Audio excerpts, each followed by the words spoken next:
Olá galera, tudo bem? Dando prosseguimento na nossa aula, a gente vai dar continuidade, né, no conteúdo. A gente vai falar agora sobre uma outra bacia hidrográfica brasileira, que é a bacia Tocantins-Araguaia. Então, semana passada a gente viu a bacia amazônica e agora a gente vai ver, vai dar prosseguimento nas bacias brasileiras. Bom, então a bacia Tocantins-Araguaia, os principais rios dessa bacia têm o mesmo nome que leva o nome da bacia, que é o rio Tocantins e o rio Araguaia. São dois rios diferentes, ele nasce um pouquinho antes de Brasília, o outro ele nasce na divisa entre Goiás e no Mato Grosso, e aí eles percorrem e aí eles se juntam quase ali bem próximo do Tocantins, e a partir dali ele leva só o nome de Tocantins para desaguar no Oceano Atlântico. Então ele deságua abaixo da ilha de Marajó, que é uma ilha que fica no estado do Pará. Tudo bem? Ela é a maior bacia hidrográfica inteiramente brasileira. Então, lógico, tem a bacia amazônica, que é a maior bacia do mundo, só que ela não é inteiramente brasileira. Ela, como a gente viu, ela também está em outros países. Já no caso da Tocantins-Araguaia, só está em território brasileiro. Então, ela é colocada como a maior bacia hidrográfica inteiramente brasileira. Tudo bem? E também tem um grande potencial hidrelétrico de produção de energia hidrelétrica, tudo bem? E pegando já essa deixa, uma das usinas hidrelétricas que está na bacia Tocantins de Araguaia é a Tucuruí. A Tucuruí é a segunda maior bacia hidrográfica brasileira e uma das 5 maiores do mundo. Ela tem um grande potencial hidrelétrico. E ela foi construída inteiramente para alimentar, vamos colocar assim, o projeto de Carajás. O que foi o projeto de Carajás? O projeto Carajás, o projeto de Carajás é um projeto de extração de minérios, então principalmente o minério de alumínio. Então, para processamento das indústrias, para utilização. E vocês estão vendo a imagem aqui, né? Essa imagem do projeto de Carajás. E a usina de Tucuruí, a energia dela inteiramente alimenta o projeto de Carajás, que precisa de uma grande quantidade de energia para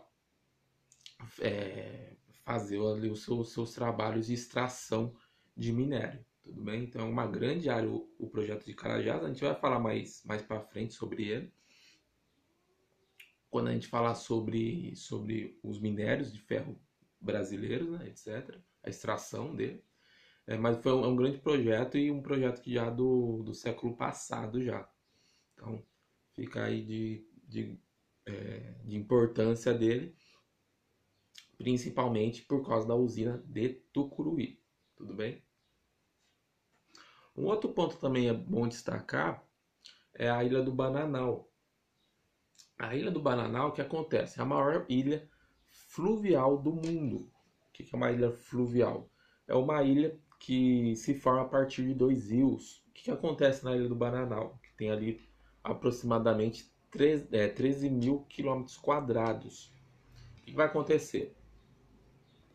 Ela basicamente ela é esse pontinho verde que vocês estão vendo no mapa. O que acontece? As duas laterais dessa ilha são os rios Tocantins e os rios Araguaia. Então ele começa aqui no final, os dois rios eles se separam e formam essa grande ilha, que é a ilha de Bananal. E lá na frente eles se juntam. Então, como vocês estão vendo aqui, ó,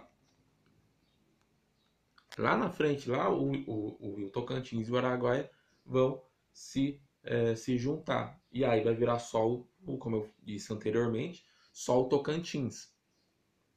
Aí entre aspas, né, termina a ilha. Então, a ilha do Bananal, só como um objeto de destaque, ele é a maior ilha fluvial do mundo. Então, toda essa área verde que vocês estão vendo é uma ilha fluvial. Tudo bem? Algumas outras coisas para se destacar também, principalmente uma bem importante, é a questão da hidrovia Tocantins-Araguaia, que eu não coloquei aqui, mas ela é bem importante. Por quê? O, como a bacia hidrográfica do Tocantins-Araguaia fica basicamente, bem inteiramente no centro-oeste brasileiro, o que a gente tem muito no centro-oeste? Muito produção de grãos. Então, um agronegócio muito forte. E principalmente o de grãos, muito a produção de soja. Mas também a gente tem produção de milho e de arroz, mas principalmente a produção de soja. O que acontece? Essa hidrovia, a hidrovia Tocantins-Araguaia, é uma hidrovia que escoa essa produção, esses produtos agrícolas, para o porto de Belém, no Pará. Então, essa hidrovia, o que é uma hidrovia? É a utilização dos canais, dos rios, como um meio de transporte. Tudo bem? No caso aqui, um meio de transporte de grãos, né, agrícola, vamos dizer assim. Então, a hidrovia Tocantins-Araguaia é muito importante nesse conceito. Então, de transportar toda a produção do centro-oeste brasileiro para o porto de Belém. Tudo bem? Só que tem algumas consequências, né? Tem muitas críticas à construção da hidrovia, porque não é tão simples. Você tem que fazer todo um trabalho no leito do rio para se transformar numa hidrovia em si. E teve muitas críticas, né, na construção dele. Por quê?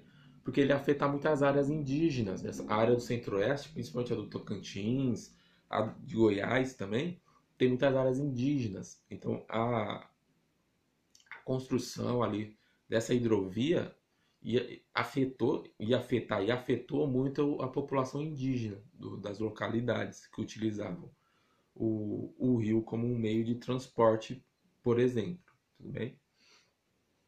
Além disso, a gente tem outros problemas também na bacia Tocantins-Araguaia, como por exemplo a exploração de minério, como esse caso de Carajás que eu falei, ele polui muito o rio, porque às vezes você utiliza alguns materiais tóxicos que podem poluir o rio, a extração de madeira também, o assoreamento dos rios, que está muito interligado nessa questão da hidrovia, mas também da extração da madeira. Quando você desmata e você perde a mata ciliar, que é a mata que fica em volta do rio, você tem uma grande possibilidade de haver assoreamento dos rios, que é o quê? O rio começa a juntar areia no fundo do rio.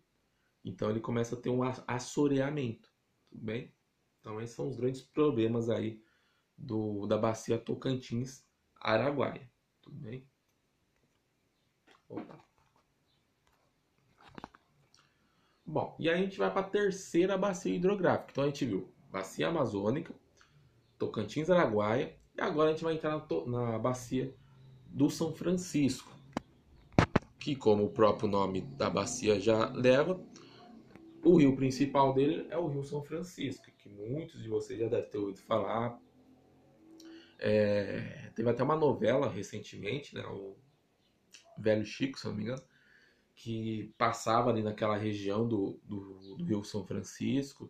Você tem vários livros, poesias que falam, músicas que falam sobre o Rio São Francisco. Por quê? Porque naquela área, principalmente a área do sertão nordestino, ele é muito importante. Ele é muito importante mesmo, assim. Então, a gente vai hoje agora falar sobre a bacia do São Francisco. Tudo bem? É uma bacia de planalto. Então, o que é a bacia do planalto mesmo? Você tem várias quedas de água.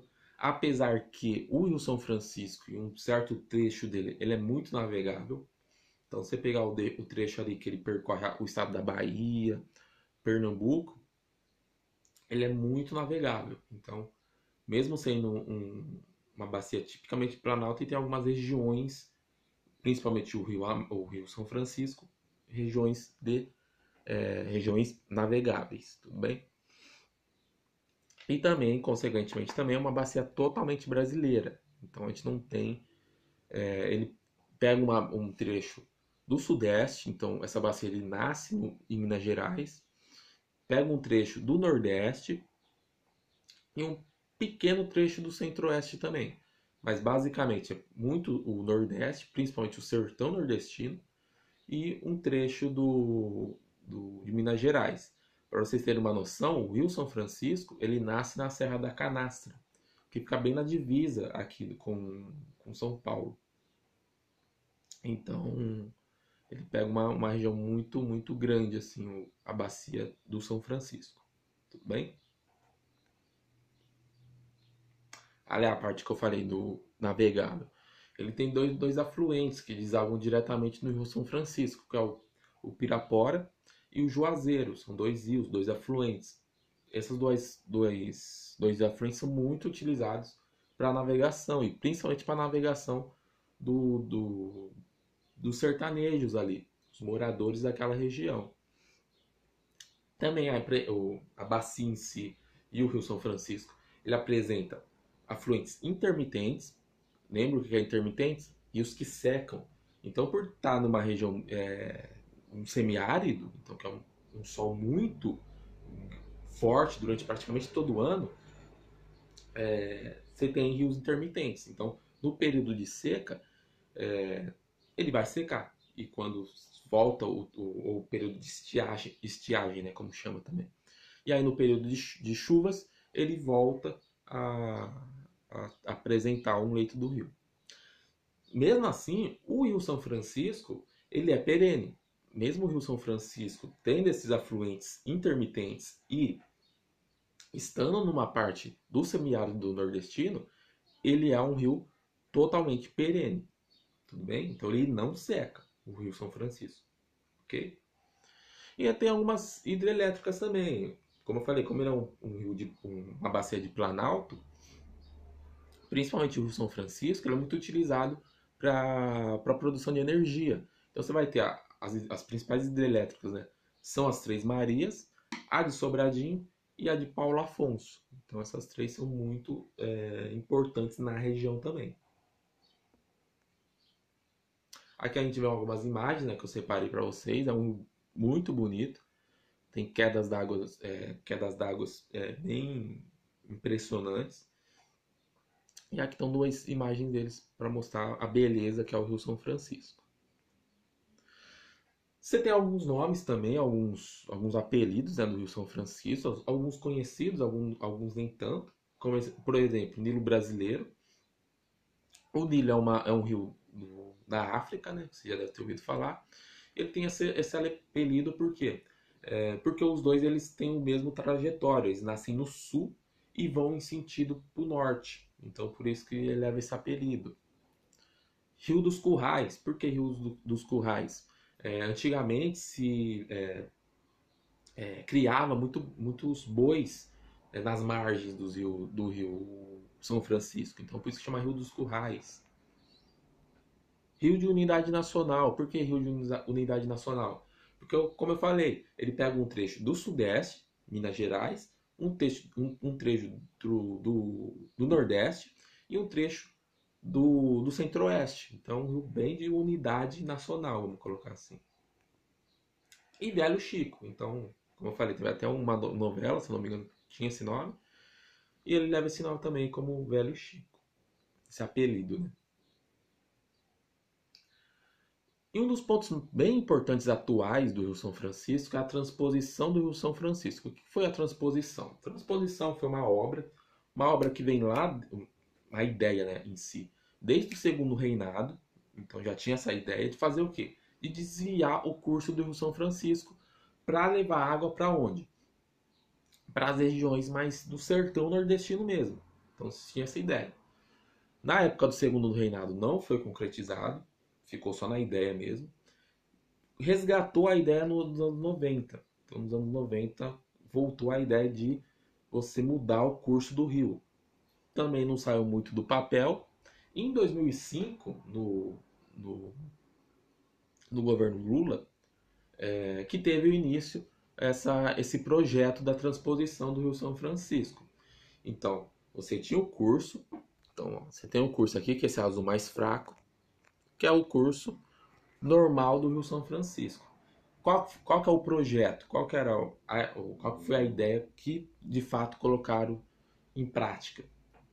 Essas duas eixos, como está descrito num azul mais escuro, eles fazem obras para desviar o curso do rio para levar a água para outras regiões do sertão nordestino. Para que levar água? Irrigação, abastecimento urbano, açudes e etc. Tudo para o uso ali dos moradores da região. Tudo bem que sempre sofreram com a falta d'água. Ok?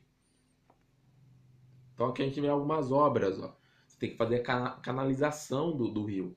A gente tem que desviar esse rio para a região que eles queriam.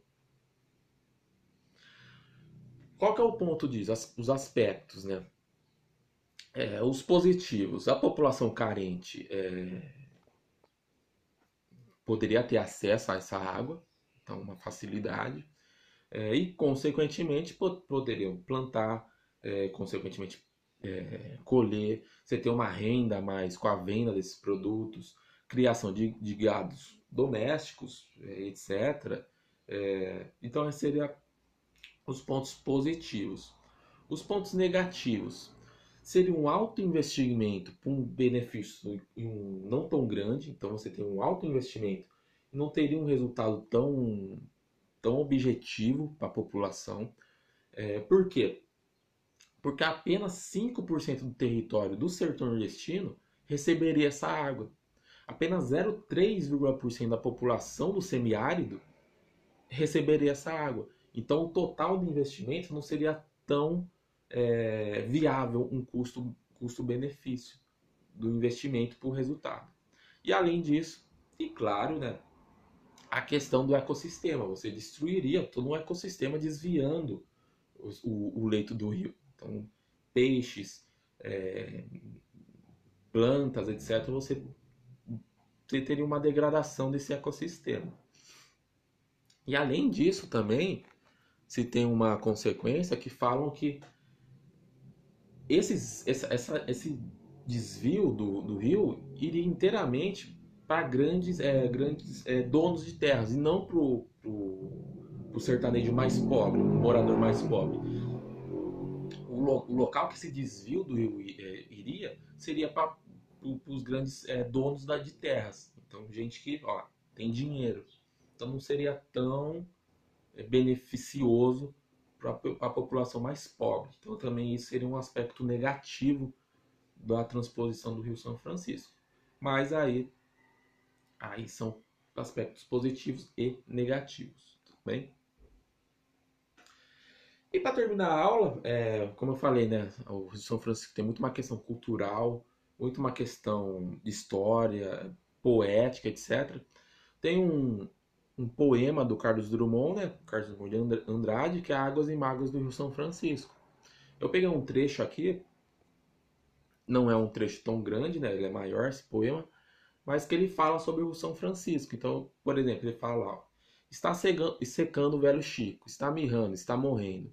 Já não quer saber de lanchas ou ônibus, nem de chatas e seus empurradores. Causou-se de gaiolas e literatura escomiástica e mostra o leito pobre, as pedras, a areia desoladas, onde nenhum minhocão ou cachorrinha d'água cativos a nacos de fumo forte, restam para semente de contos fabulosos e assustados. Ei, velho Chico, deixa seus banqueiros e barranqueiros na pior. Recusas frete em Pirapora e ir levando para o norte as alegrias. Então é um poema do Carlos Drummond de Andrade que fala da degradação do Rio São Francisco em si. Tudo bem? Por aí era isso. Abraço, se cuidem.